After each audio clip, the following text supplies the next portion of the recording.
Coming up, another trip around the sun for planet Earth, a season of fresh growth and new beginnings. But spring began unusually early this year. Scientists warn of unpredictable consequences. We've had such warm weather. A warmer winter in the north and water shortages in the south. Somalia's worst drought in decades has left millions in despair. Some fingers point at the UN and its role in the crisis. I think that there is a big failure that's happening, and I would give them a big fat F in terms of a report card. And taking the plunge, more people are abandoning their jobs for the planet. But will the conscious quitting phenomenon convince the corporate world to put the planet before profit? Hi, I'm Ruth Newton from the Glimpse Collective. More people these days are leaving their jobs for more climate-friendly employment and putting pressure on companies to adopt more environmental policies. This is just 2 degrees on TRT World.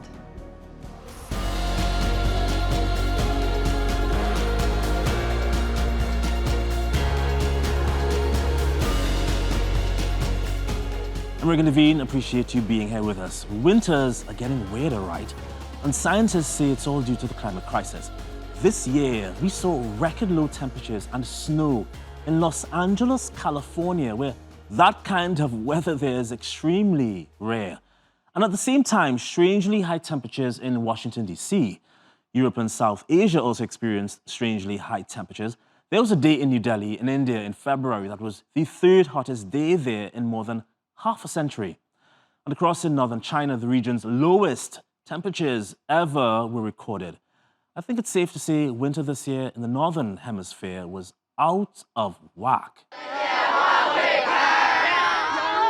There's a lot to see at China's Dongping National Forest Park during spring. The Cherry Blossom Festival features 10 varieties of plum blossom. Hundreds of flowering trees fill the air with an intoxicating aroma. Thousands of people in Japan hold viewing parties to enjoy these white-pink flowers. Tokyo's Cherry Blossom Festival goes back 70 years. I think it's really amazing. It really talks about the Japanese culture. But like China, the annual event in Japan was announced a lot earlier this year. Meteorologists have linked the premature blooms to the climate crisis, with further evidence in unseasonably high temperatures. Animals too are confused. The Surrey Wildlife Trust posted this video of a hedgehog in the UK, already emerged from its winter slumber a month ahead of time. Worms and beetles are usually scarce during spring, so the hungry critter had to settle for cat food from human neighbours. And in the British city of Malvern, a rare sight, daffodils cover this lawn. It's hard to tell them apart from the snow. We've had an abnormally warm February. You can see the grass starting to grow. Our wheat is definitely growing. An early spring is good for plants, but it's bad news for bees. A new study by Sweden's Lund University reveals concerns, especially for bumblebees. The queen is the only hive member to survive the winter months in hibernation, and longevity of the species relies on her ability to rebuild a colony. But an earlier than usual spring means less food, nectar and pollen, putting her beeline at risk. Across in the US, officials are puzzled about what they said was the warmest winter on record in Washington. Due to the warmer than average temperatures, the trees never reached their winter dormancy, which is the starting point for calculating when the blooms will emerge. Our natural resource manager likened the trees this year, our indicator tree, to a teenager. Scenes like this of early spring have gone viral on social media. Many are grateful for a break from the winter chill. It is such a beautiful day out here in East Tennessee. I mean, I got the Smoky Mountains from my porch. I can feel the wind on my face and hear it going through the trees and the birds chirping and my kids and my dog playing. I couldn't be happier. But researchers in the field of global heating don't share the same optimism. Fewer days of snow cover means less reflection of sunlight, which is absorbed into the ground, warming the earth. And that's just the tip of the iceberg, as scientists warn of unpredictable effects of shorter winters on communities and nature. I'm curious to get a perspective on what's happening specifically to bees and other insects as well, because of this very unusual short winter. How are bees coping with this weather?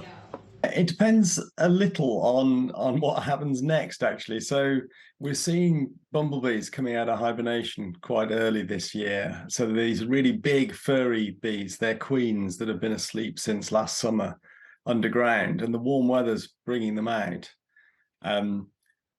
If it stays mild and they can find enough flowers, that might get them off to a good start for the season. They can start building a nest early, and it maybe can grow bigger than usual.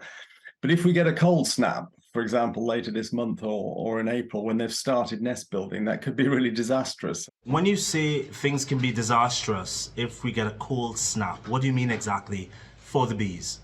But if a bee has come out of hibernation, or for that matter, other insects too, and then we get a few nights of really cold weather, they can't go back into hibernation. It's not as simple as that. So we think that quite a lot of them at that point may well die. You understand when it comes to insects like, well, specific bees like bumblebees.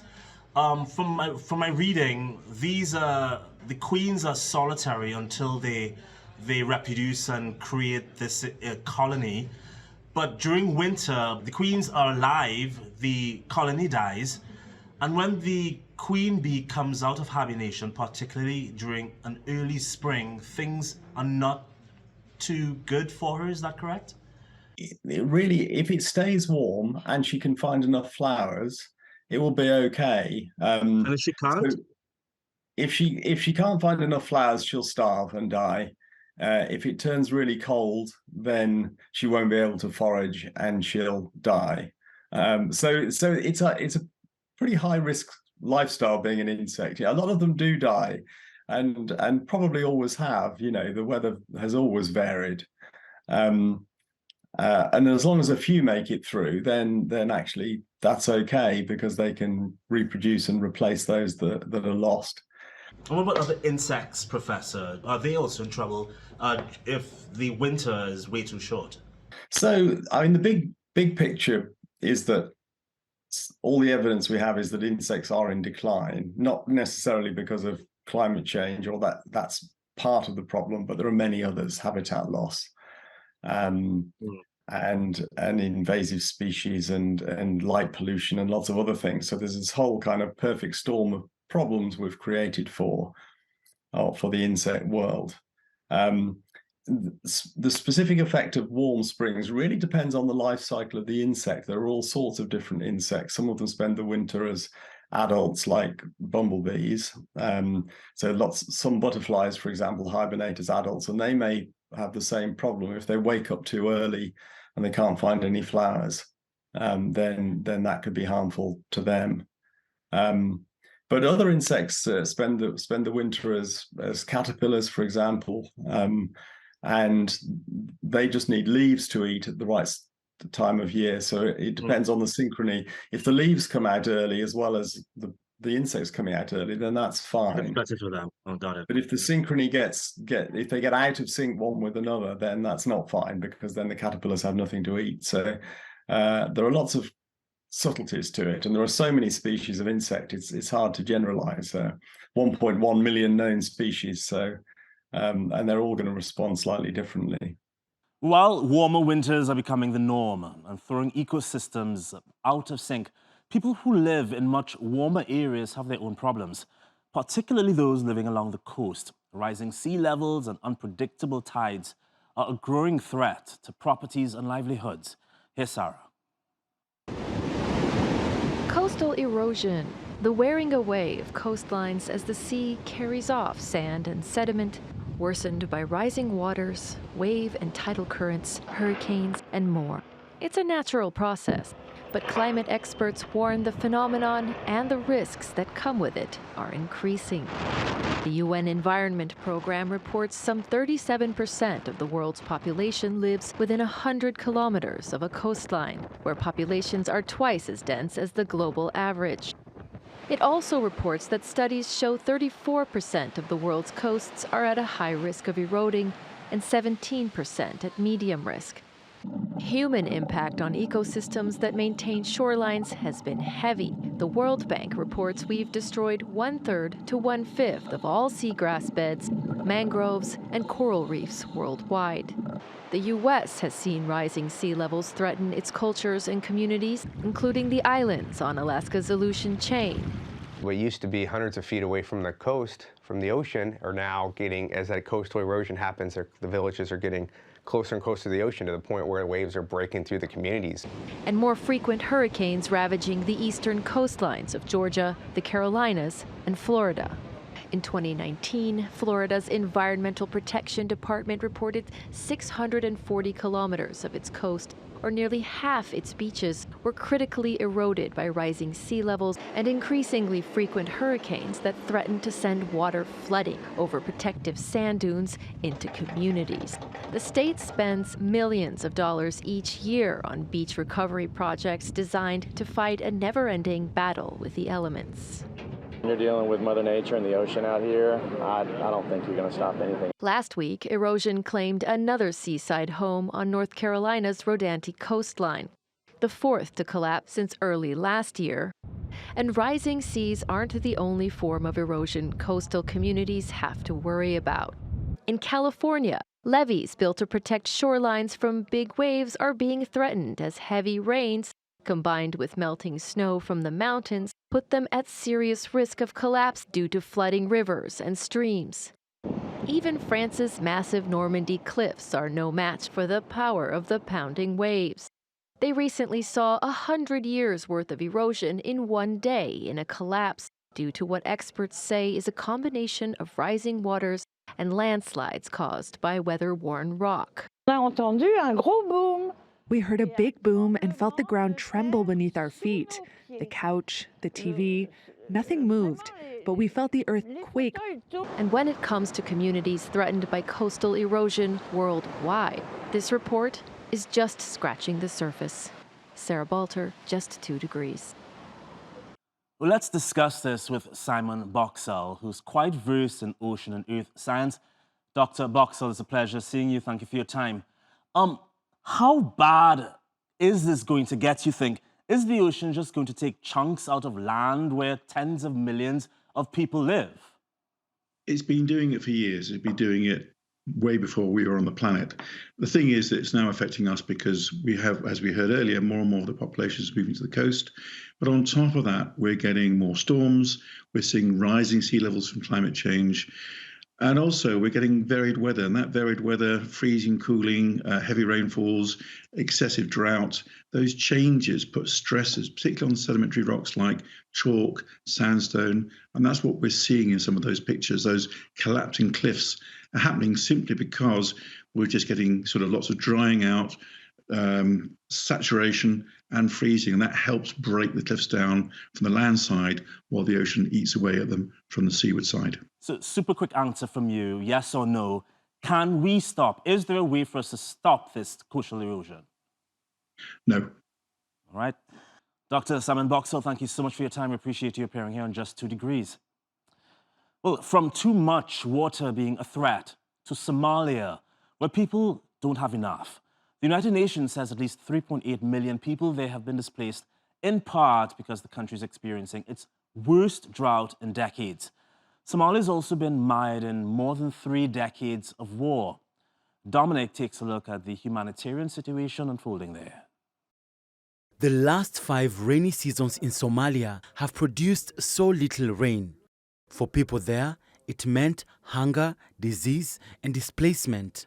Many people have had little choice but to relocate to the capital Mogadishu and other major cities like Baidoa. Baidoa has received the most internally displaced people in Somalia, but all of Somalia is also affected by conflict as well as by climate change. And so in working with the government and working with the people here that we've been speaking to in Baidoa, it's about securing their future by making sure that they have land that they own and can live on safely without fear of eviction, that they have water, sustainable water supply, that they have access to livelihoods that are not so impacted by climate. Fatuma Ali Ado and Fatuma Isaac are among those struggling to keep their heads above the water. They've both lost family members during long journeys to escape the ongoing crises. Bilko yaku barakay on abara ku tawi abaran duuti horano dhamaadeen tadbajidka ka jarni lugayo no gaari dameerka kooni dameerta homto ka gagadane wayuna ka bi intoy meeraysa lamaad bir intron yo amana yo kroon intiin hoogan ku shaqeysadaani guri wali isi wal kan ka haymale jarti ha heelo yan ka abara le kun guri le heelo waa to wal qaba kun guri dhamaay ina bugeed yeen dhammaday hata kun guri le hata ambani. The situation has taken a heavy toll on children. More than 500,000 under the age of 5 have suffered acute malnutrition, according to the UN. The situation is only made worse by the conflict in Ukraine, which has also disrupted Somalia's food supplies. Mogadishu imports most of its wheat from Egypt, which relies heavily on Russia and Ukraine. Somalia's rainy season is supposed to begin in July. Aid agencies estimate up to 300,000 more people could be displaced by then. That means months of uncertain times ahead and worst-case scenario, possibly extended periods of dry weather. Dominic Branomondi, Just 2 Degrees. Well, I had a candid discussion with Degan Ali. She's Somali-American and the executive director of ADESO Africa, that's a humanitarian and development organization. She gave a frank evaluation of the United Nations' role in Somalia's crises. Degan, I know the UN has been trying to help Somalia achieve its 2030 sustainability goals. Somalia is battling quite a few crises concurrently. We know there's an ongoing war there that's been going on for decades. Peace mediation is happening, courtesy the UN as well as other partners. The UN has been trying to get more women included in decision-making processes. They've been trying to help people improve their skills there. Have you been seeing the fruits of the UN's involvement in Somalia? Honestly, no, I have not. I've been in the country working on the ground with my mother, who has been there since 1994 when she left the US.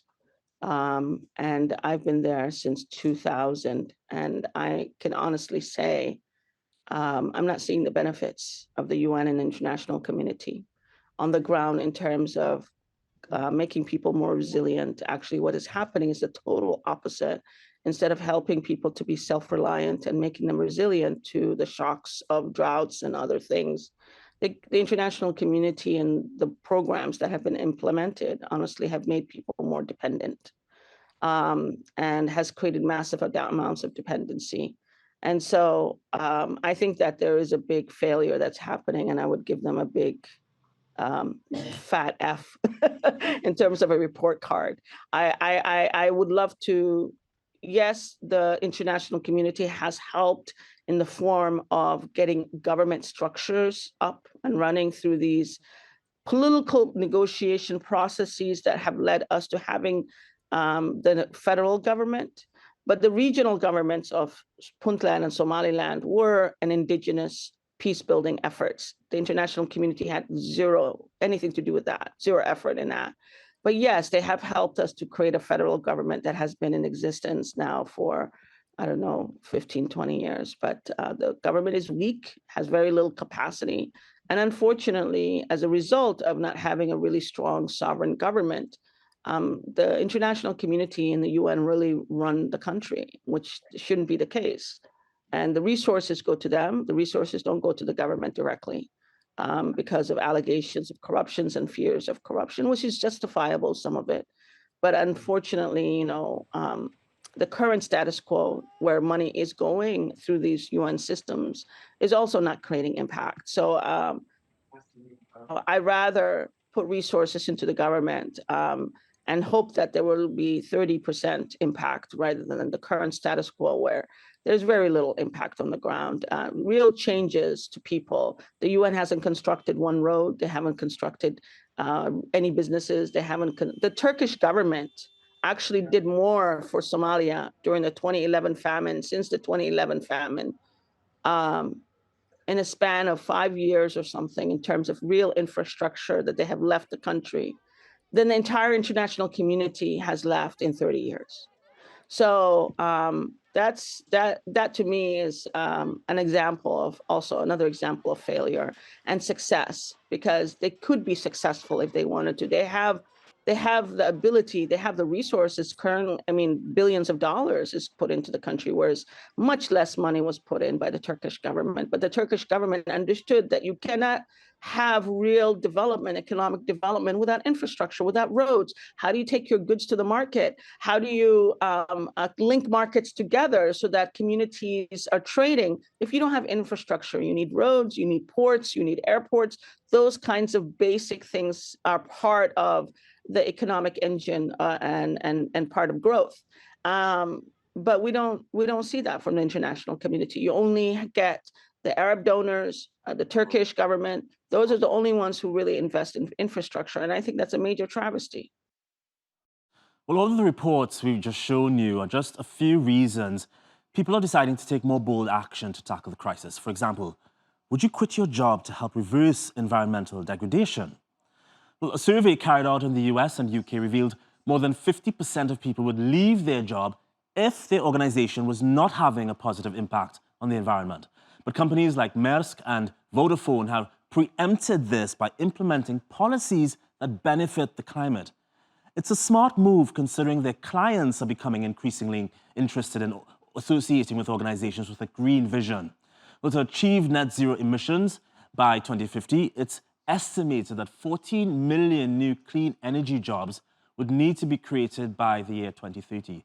A tall order, or maybe not, as the number of climate-friendly jobs currently account for more than half of all 65 million energy sector positions. 1.3 million new clean energy jobs were added between 2019 and 2021. That's according to the International Energy Agency. Industries that used to rely on fossil fuels are now adapting to new trends like solar technologies and electric vehicles. It's a win-win for both the planet and its economies. Your company helps people, well, does many things, including helping people be radical to achieve their goals. Does quitting a job for climate reasons fall under being radical these days, you think? And is that something you'd recommend to anyone wanting to coerce their companies into adopting, say, climate-friendly policies? I'd like to say it's not radical, but I do think it is. It's a big step to take to quit your job, particularly in the UK at the moment. There is like a cost of living crisis going on. We recognise that it's hard for people to take these steps, but I think if the options were there, for people, which they're becoming more and more options to work for climate-friendly employers. I think people are starting to recognise that young people in particular, that's something that they want. They want to work at a place that aligns with their values and is building a better future for them, rather than being unwillingly complicit in practices that might be actually reducing the chances of having a sort of livable planet in the future. At Glimpse, we tell stories about different ways of living, different options that people can take. We try to offer sort of a glimpse of a better world and give people a chance to use their creativity. And you can promote, we work for charities, environmental organizations, use all that creativity and goodness and fun and skills to show that we could live differently. And that's how we end this episode of Just 2 Degrees. Before we go, though, look at these high school students in Turkey's capital, Ankara. They're helping earthquake survivors keep in touch with their families. They've mounted hundreds of solar panels to charge phones. There's also some power in there for night lights. Hope to see you next time. Bye.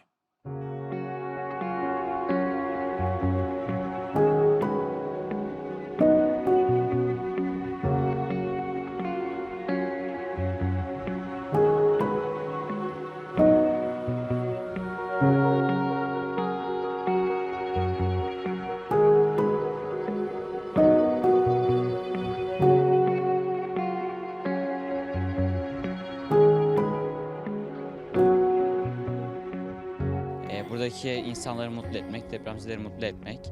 Onlar her zaman yanımıza geldiğinde Allah razı olsun dediklerinde tebessüm etmelerinde her zaman mutlu oluyoruz.